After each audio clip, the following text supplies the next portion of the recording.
इसमें अर्जुन आगे बोल रहे हैं। अर्जुन उवाच पितासि लोकस्य चराचरस्य त्वमस्य पूज्यश्च गुरुर्गरीयान् न तत्त्वसमोऽस्त्यभ्यधिकः कुतोऽन्यो लोकत्रयेऽप्यप्रतिमप्रभाव पितासि लोकस्य चराचरस्य त्वमस्य पूज्यश्च गुरुर्गरीयान् न तत्त्वसमोऽस्त्यभ्यधिकः कुतोऽन्यो लोकत्रयेऽप्यप्रतिमप्रभाव।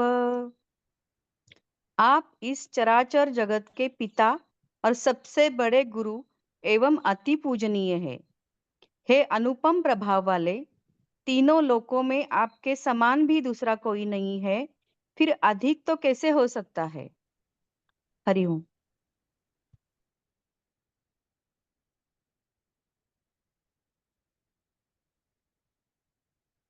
जब मन से डर, भय, आशंका, द्वंद्व ये सब ओझल हो जाता है तो शब्दों में कवित्व, ईश्वर की प्रतिबिंब और खुद जैसे मानो मुक्ति का एक रहस्यमय अनुभव हो। हम तो ऐसे बने हैं इंसान कि मुक्ति हमें अनुभव होती है, लेकिन बंधन बहुत जल्दी मुक्ति के ऊपर हावी हो जाती। एक क्षण के लिए मुक्त हो जाते हैं तो हजार क्षण में बंधन में युक्त हो जाते हैं। तो ऐसे अर्जुन एक मुक्ति की ऐसी अवस्था में वो है कि और बंधन उन पर हावी नहीं हो सकता है। और जब बंधन हावी हम पर नहीं हो सकते हैं, हमारे मुख से केवल ही केवल ईश्वर की गुणगान का प्रभाव यानी गुणगान होता है। अभी वो क्या कह रहे हैं,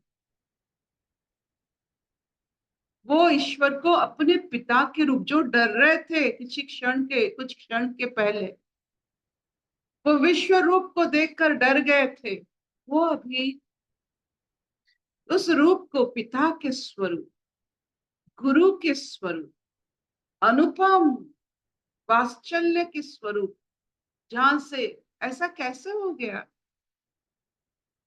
ये अचंबा, ये जो देखकर भयभीत हो जाना, हाउ कैन यू कनेक्ट। तो इसका मतलब है वो उस स्तर पर पहुंच गए हैं जिस स्तर पर ये भयाभय रूप पिता की तरह लगता है, गुरु की तरह लगता है, एक वात्सल्य रूप की तरह लगता है, और एक लगता है एक ब्रह्म द्वितीय नास्ति, क्योंकि हमारे जो सोच है, अगर दो ईश्वर हो जाएंगे तो हम सब मर जाएंगे। अगर आपके जीवन में, आपकी सोच में, आपकी मानसिक तत्व में और आपकी मानसिक क्रिएटिविटी में अगर आप दो ईश्वर बना लिए तो क्या होगा, कभी सोचे हैं? You will be confuse to death. किसको कहेंगे, किसको बुलाएंगे अगर दो ईश्वर आपके मन में रह गए। ईश्वर के दो भाव रह सकते हैं, जैसे हमारे हर किरदार जो ईश्वर को देवता मानकर, देव देवियों को जो हम मानते हैं, वो ईश्वर का एक अंश होते हैं, उनका एक रूप होते हैं, उनका एक गुण होते हैं। ईश्वर का विद्यामयी, कविमयी और सृजनशीलता मां सरस्वती है। तो एक रूप है, एक गुण है ये देव देवी।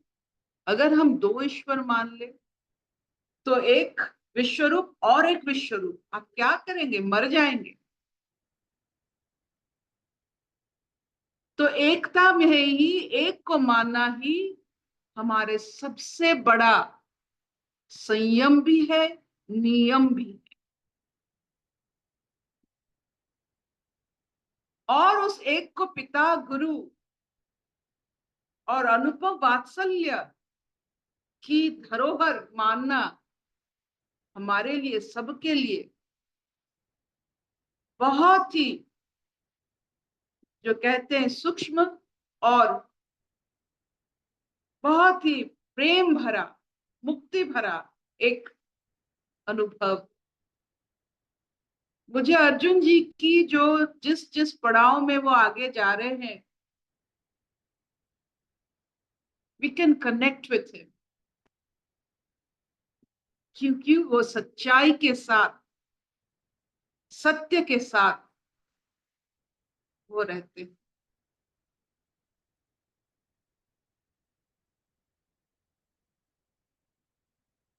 आज का जो श्लोक अर्जुन जी की मुख से निकल रहा है, वो ये उससे पता चलता है कि उनकी स्थिति अब अलग होता जा रहा है। Where he can convert a fear to a father, fear for father, fear for guru, fear for vatsalya. It's not a common transformation. आपको जहां डर लगता है, वो डर को आप पिता समान मान सकते हो, वो डर को आप गुरु समान मान सकते हो,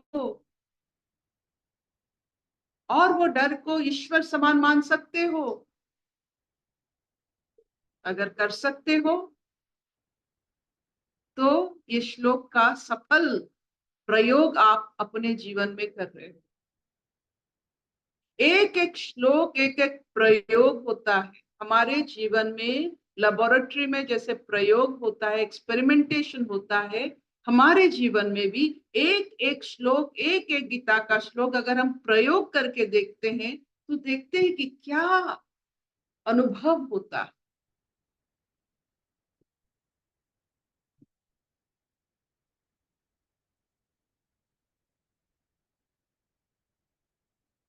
अप्रतिम प्रभाव एक दुर्लभ शब्द, एक प्रभाव जिसका कोई द्वैत भाव नहीं है। ईश्वर का प्रभाव में कोई द्वैत भाव नहीं होता है, ईश्वर का कोई ऑपोजिट नहीं है। आप देखिए, there is no opposite word for Ishwar, because everything is contained in Ishwar.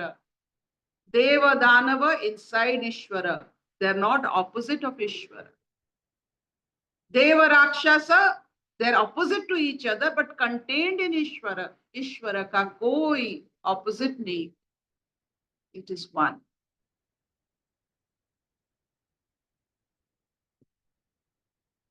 Will this do? Arpita. हाँ मामा। हाँ हाँ हाँ मामा। अर्पिता जी, ये जो हाँ जी। दो ईश्वर की बात आपने बताई है, इसका कैसे होता है? जैसे अगर हम एक देवी देवता को पूजा कर रहे हैं, फिर घर में गुरु की पूजा कर रहे हैं, और फिर मंदिर में जा रहे हैं हनुमान की पूजा कर रहे हैं, क्या इस चीज को आप बता रहे हो या कुछ और बता रहे वो ईश्वर हो ही नहीं सकता। हो? अच्छा। जो आप देखो, दो ईश्वर हो ही नहीं सकते। अगर हो जाएंगे तो मानसिक स्तर में हमारा बिल्कुल उसका असर ऐसा पड़ेगा कि आप you will be in thorough confusion. Correct. So एक ईश्वर जिसमें सब कुछ है। हमने बताया देव देवी का गुण ईश्वर का अंश होते हैं। ईश्वर को हम समझ नहीं पाएंगे क्योंकि सब गुण की दाता वो है। तो एक एक गुण को, एक एक मूर्ति, एक एक परिभाषा की तरफ बताया गया। तो 33 करोड़ देव देवी को 33 करोड़ रूप यानी गुण, ईश्वर की गुण को हम मानते हैं।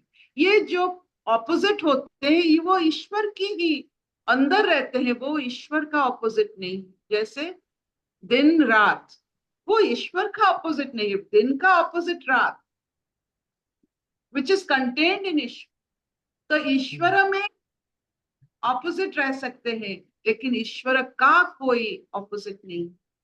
ब्यूटीफुल, बहुत सुंदर। अच्छा लगा।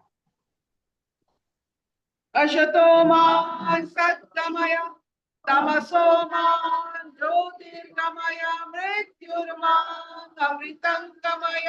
सर्वे सुखिनः सन्तु सर्वे सन्तु निरामया सर्वे भद्राणि पश्यन्तु मा कश्चित् दुःखभाग् भवेत्। ओम शांति शांति शांति। ये सब प्रयोग के श्लोक होते हैं। आप इसको मनन कीजिए, ध्यान कीजिए, इसमें इतने सारे ऊर्जा भरती है, भरपूर ऊर्जा इस श्लोक में है। अगर आप इसको ध्यान करेंगे तो ध्यान का मतलब क्या होता है? जिसमें आपकी धी शक्ति बढ़ती है, धारण शक्ति बढ़ता है। क्या हम लोग इतने धारण करने वाले हैं कि ईश्वर सत्ता को पिता के रूप में, गुरु के रूप में, गुरु को ईश्वर के रूप में हम धारण कर सकते हैं? क्या ईश्वर को गुरु के रूप में धारण कर सकते हैं? तब आप देखोगे कौवे भी आपकी गुरु बन जाएंगे,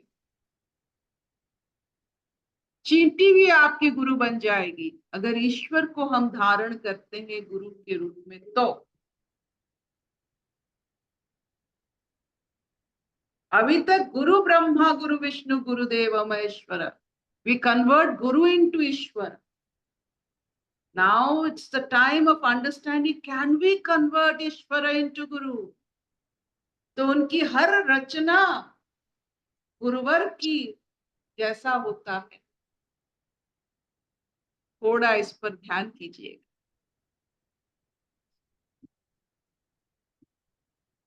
bye bye bye bye bye bye. सुंदर, बहुत सुंदर।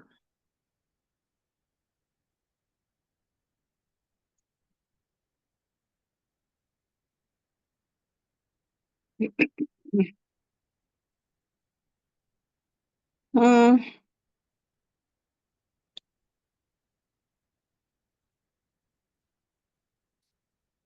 समझ में आ रहा है।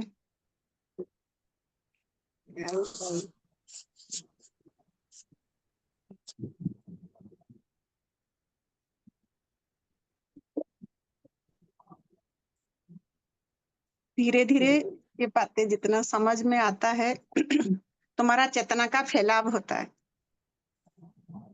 चेतना माने तुम्हारा जो जिंदापना है ना, लाइफ फोर्स, एनर्जी, कॉन्शियसनेस। अभी जनरली जैसे हम बेहोश में सारा ऑटोमेटिक हैबिट पैटर्न जैसा काम करते रहते हैं और अच्छा बुरा में चलते हैं। ऑलवेज राइट रॉन्ग, अच्छा बुरा, ये